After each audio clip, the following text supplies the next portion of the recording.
Stop chasing her.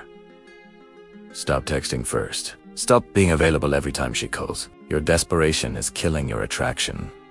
Your neediness is destroying your value. Your pursuit is turning you into prey. The moment you start chasing, you've already lost. Not just her, yourself. The battlefield of desire, here's the truth they never taught you. The hunter doesn't chase. They prey. Runes. Every text you send that goes unanswered makes you smaller. Every call you make that isn't returned makes you weaker. Every time you pursue someone who's pulling away, you're training yourself to be desperate. This isn't about games. This isn't about manipulation. This is about understanding the fundamental laws that govern human attraction, respect, and power. The Stoics knew this 2,000 years ago. Marcus Aurelius controlled an empire, but never chased anyone's approval. Seneca advised emperors, but remained detached from their favor. Epictetus, who started as a slave, understood that freedom comes from wanting nothing from others. They mastered the art that modern men have forgotten. The art of detachment. Nature rewards strength. Society respects independence. Women are attracted to men who don't need them. This isn't cruelty, it's biology. It's psychology. It's the way the world actually works, not the way you wish it worked. You've been conditioned to believe that love means pursuit, that caring means chasing, that if you want something badly enough, you should fight for it harder. Thesis poison. This is why you're suffering. This is why she's running. The Stoic foundation of attraction. The Stoics understood something modern men have forgotten. You attract what you do, you unchase. You repel what you desperately need. Epictetus taught that desire is the root of all suffering. Not desire itself, but desperate, needy, attached desire. The kind that makes you a texter at 2 a.m. The kind that makes you available whenever she wants attention. The kind that makes you sacrifice your dignity for scraps of her interest. Marcus Aurelius wrote, "How much trouble he avoids who does not look to see what his neighbor says or does." He was talking about the freedom that comes from not needing external validation, not needing others to complete you, not needing someone else's attention to feel worthy. This is the foundation of masculine power.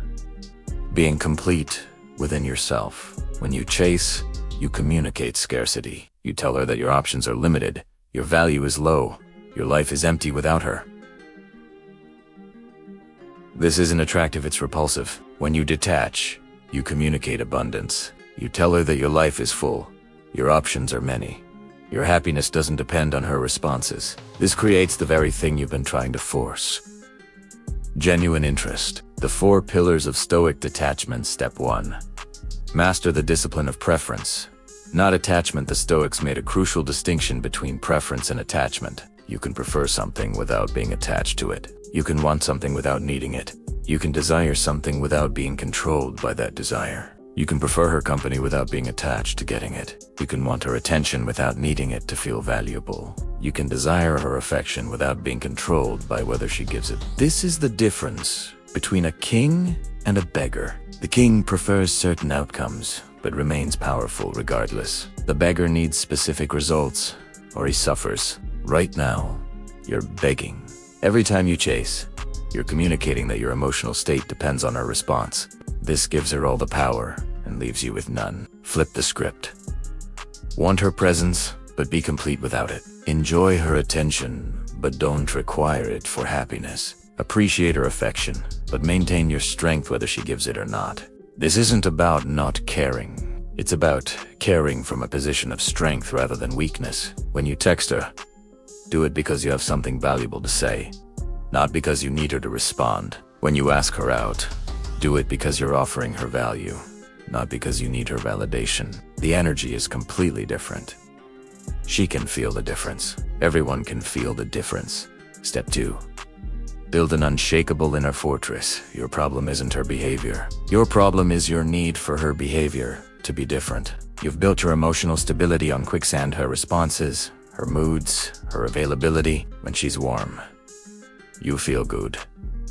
When she's cold, you feel terrible. This makes you a slave to her emotions. The Stoics called this building your inner citadel, a fortress of the mind that external circumstances cannot breach. Your happiness, your confidence, your sense of worth must come from within, not from her reactions. This means developing a life so fulfilling that her presence is a bonus, not a necessity.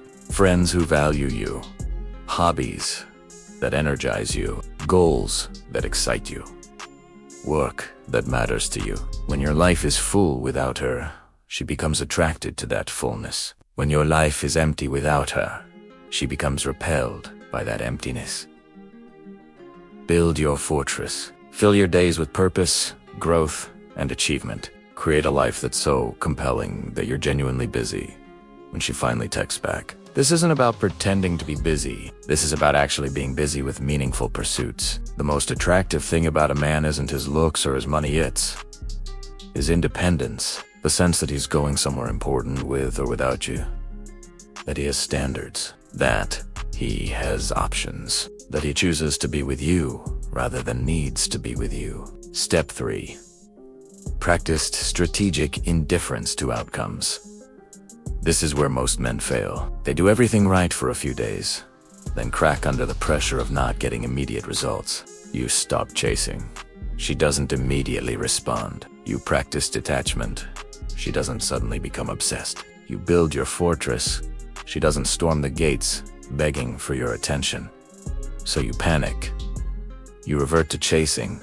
You explain your behavior. You try to force the outcome you want. This destroys everything you've built. Strategic indifference means being genuinely okay with any outcome.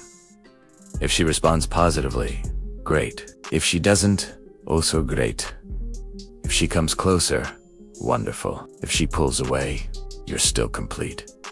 This isn't easy. Your ego wants guarantees. Your insecurity craves control. Your attachment demands specific results. But the Stoics understood that the moment you need a specific outcome, you've given away all your power to get it. Marcus Aurelius faced plagues, wars, and betrayals with equanimity, because he didn't attach his peace to specific outcomes. He did his duty, made his decisions, and accepted whatever results came. You must do the same with her. Send the text or don't send it based on your genuine desire to communicate, not your need for a response. Ask her out or don't ask her out based on your authentic interest, not your desperation for validation. Then detach from the results completely. This is terrifying at first. Your mind will create stories about what her silence means, what her delayed responses indicate, what her behavior suggests. Ignore these stories. They're not facts, they're fears. Step 4. Become the prize worth pursuing. The reason you read chasing is simple. You unbelieve. You worth chasing. Deep down, you think she's out of your league. You think you're lucky to have her attention. You think if you don't pursue her aggressively, someone better will steal her away. This belief system is what's killing your attraction. The Stoics talked about knowing your own worth not arrogantly, but accurately. Understanding your value, recognizing your strengths, believing in what you bring to the table. When you truly understand your worth, chasing becomes unnecessary. You offer value. If she recognizes it, excellent. If she doesn't, her loss. This shift in perspective changes everything. Instead of wondering if you're good enough for her, you start evaluating whether she's good enough for you. Instead of trying to prove your worth, you let your worth speak for itself. Develop skills that matter. Build strength that shows. Create achievements that speak. Cultivate character that's unmistakable. Become the kind of man that women pursue, not the kind who does the pursuing. This isn't about becoming perfect. It's about becoming confident in your imperfections, secure in your humanity, grounded in your authentic value. When you know your worth, you don't beg for recognition. You don't chase for validation. You don't pursue for proof of your value. You simply exist as the high value man you are, and you let others decide if they want to be part of that world. The paradox of detachment here is, what'll happen when you truly master detachment? She'll start chasing you. The moment you stop needing her attention, she'd become curious about why. The second you stop being available on demand, she'll wonder what you're doing. The instant you stop caring about her responses, she'll start caring about yours. This isn't manipulation, it's human nature. We desire what desires us less. We chase what runs away. We value what's scarce. But here's the crucial point. By the time this happens, you might not want her anymore. Real detachment means being genuinely okay with losing her. And when you're genuinely okay with losing her, you might discover that you don't actually want to keep her. This is the ultimate freedom. Not getting the girl you were chasing, but realizing you no longer need to chase any girl to feel complete. The hard truth about modern dating: the dating market rewards detachment and punishes desperation. This isn't unfair, it's necessary. Desperate people make poor partners. They're clingy, insecure, and exhausting. They drain energy instead of adding it. They take more than they give. Detached people make excellent partners. They're secure, independent, and energizing. They add value to every interaction. They give from abundance, not need. The market is telling you something important. Become someone worth choosing, not someone who begs to be chosen. Stop chasing her. Start building yourself. Stop needing her responses. Start creating your own value. Stop making her your prize. Start becoming the prize. The Stoics mastered this art 2,000 years ago. They understood that true power comes from needing nothing from others while offering everything to yourself. Marcus Aurelius didn't chase the approval of the Senate. Senate sought his. Seneca didn't beg for Nero's. Nero needed his wisdom. Epictetus didn't pursue his students. They came to learn from him.